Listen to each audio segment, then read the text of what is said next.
السلام علیکم ورحمۃ اللہ وبرکاتہ۔ روزہ کیا پیدا کرتا ہے؟ شعور کی اعلیٰ ترین قسم ہے جس میں انسان عقل مند بنتا ہے، اپنی خواہشات پر کنٹرول کرتا ہے۔ روزہ صرف کھانا پینے کا ہی نام نہیں، بلکہ روزہ دل کا بھی ہونا چاہیے، روزہ آنکھوں کا بھی ہونا چاہیے، روزہ کانوں کا بھی ہونا چاہیے، روزہ ہاتھوں کا بھی ہونا چاہیے، روزہ پاؤں کا بھی ہونا چاہیے۔ ہر ایک موومنٹ پر نظر رکھنی ہوگی۔ رمضان کے مہینے میں خاص طور پر نوافل پڑھا کرو، کیونکہ نوافل پڑھنے سے اللہ تعالیٰ کا قرب نصیب ہوتا ہے۔ روزے کا مقصد تقوی حاصل کرنا ہے۔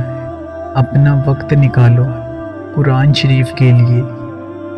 آپ یقین کرو، آپ کی زندگی میں ایک بہت بڑا چیلنج آ جائے گا۔ اب میرے پاس الفاظ نہیں کہ میں کیا لکھوں۔